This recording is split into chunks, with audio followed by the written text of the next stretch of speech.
When the time comes to work on your Shape Part 1 assignment, get some sketchbook paper from this black basket that's at the front table near the orange bulletin board.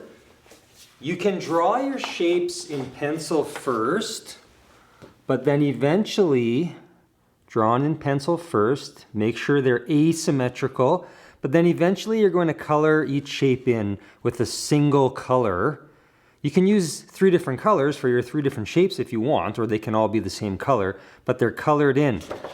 Use 1, 2, or 3 of the markers that you find here. Just come and find a marker that you want to use, or 3 markers. And even if they're dry, kind of faded, they're still going to work. That's fine.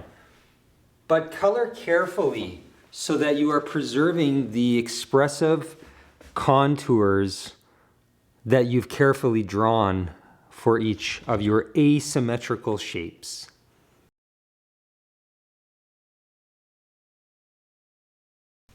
We'll use watercolor paint for Shape Assignment Part 2. Do you remember when you did the layers of value? You had to tape your paper down, your art paper, to a project board 50-50, so that half the tape is on the paper and half was on the board. Well, guess what? I want you to do the same with your watercolor paper.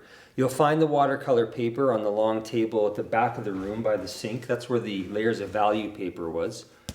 Okay, it's going to be about that size. So you get yourself an art board and you tape it down. Same way, 50-50.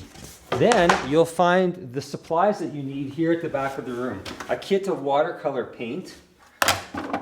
These containers, these colorful containers, are for water and brushes. You might only need 1 brush, but you can take more than 1. But I find that the round brushes work really well. I really like the round ones. So the bigger the number, the bigger the brush. This is a round number 12.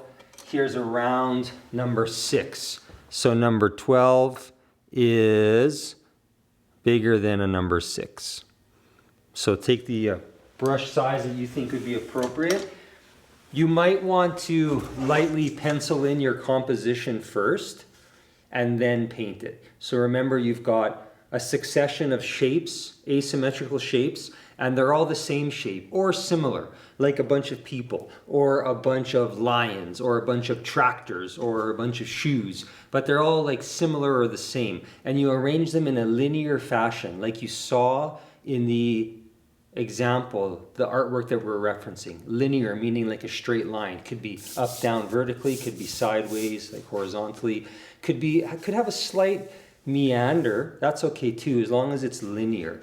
But then there's more to the composition, right? Figure out how you're going to fill in the empty spaces around your subjects. Again, like you see in the reference. So make sure you examine the one we're mimicking from the lesson file. A quick note about watercolor painting. Your paper should be taped down on all 4 sides to some sort of a hard surface, like an artboard. So there my paper is taped down on all 4 sides. You need watercolor paints, of course, water. I'm only using 1 brush here, but you could have several brushes if you want. Sometimes bristles are arranged in a flat formation, and sometimes they're arranged in a round formation. So round brushes and flat brushes are both common for watercolor. You need some paper towel, tissue paper, Kleenex, anything like that. If you have a paint kit like this one, you can use the lid as a palette for mixing paint, for customizing a color to achieve a particular hue. Remember that when you're painting with watercolor, light should be able to shine through the pigment, hit the white of the paper, and bounce back out and travel to the viewer's eye. So in other words, watercolor pigment should never be super opaque. So don't put it down too thick. Don't oversaturate the paper and try to build up layers and layers of thick paint. That is just not the nature of watercolor. I encourage you to put down a color And then before it's dry, add another color into it to achieve visual complexity and variety in your hues, in your colors. So now I'm just adding some violet to my blue and just letting it mix. Wet in wet, we call that. You'll notice that if you wet the paper first and then paint with watercolor, you'll have some minor bleeding outside the wet part of the paper. Sometimes you might want that for a particular visual effect, but sometimes you might not. If you've lightly drawn in a shape that you want to paint, then just be aware of how wet the paper is around the perimeter of your shape. So in this case, my paper is completely dry, and maybe I would just wet the inside of the shape carefully first and then start painting. But I want to be really careful to paint inside my pencil line so I can preserve the particular shape that I've drawn. And sometimes that might mean carefully painting subtle changes in contour so that I can preserve the beautiful contours that I've created.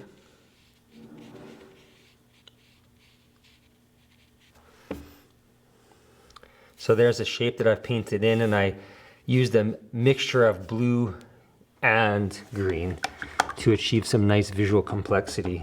And before the paint dries, I might even add a little splotch of orange just to a part of my shape. But you have to be careful not to overpaint.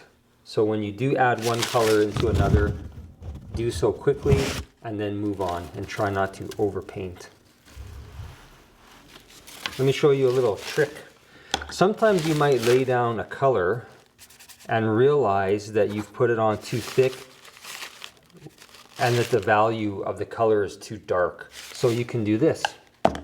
Have your water nearby, wash out your brush, dry it so that it's damp, and then quickly paint over the splotch that you've just painted.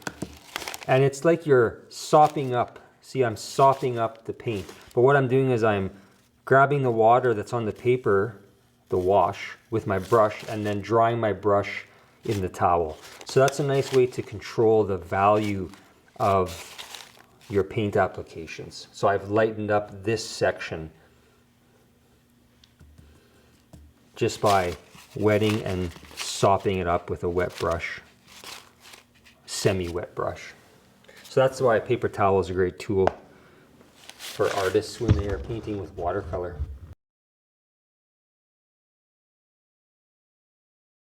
So to create light values in watercolor, maybe I'll use this palette and make myself a really dilute wash. So I want to use more water, less pigment. To make a darker value now, I want to use a little bit more pigment so that value is a little bit darker. Here's my first fairly light value. Here's my middle value. What color darkens all other colors? Black. So what I can do here is get some black and mix it into my violet in my palette here in order to achieve, there we go, a darker violet.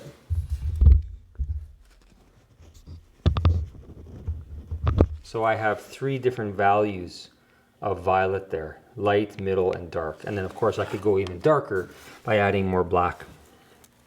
When I started this quick tutorial, I painted this piece of color here, and I've been purposely just leaving it alone, letting it dry, which it is now. I just wanted to show you that not only can you blend colors wet in wet, but you can go back to previously painted parts of your painting and layer another color over top once it's dry, as long as you do it carefully, because watercolor pigment is not permanent. If you wet it once it's on the paper, it will reactivate.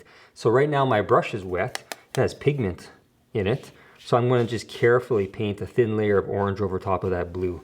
But I don't want to work it too much because I'll reactivate the blue that's underneath.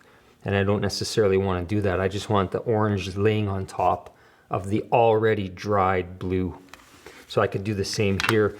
I think this piece of orange is fairly dry. So maybe now I go in with some yellow and I just add that on top. So try that too. Try layering colors. Watercolor artists almost never use just one single color in any given area of their painting, unless maybe they're painting in an ultra light value. But typically they want to layer colors or blend colors like I did here. Blend colors like I did there, wet in wet, and that's to achieve visual complexity and a degree of maturity in their artwork. Have fun with the watercolor.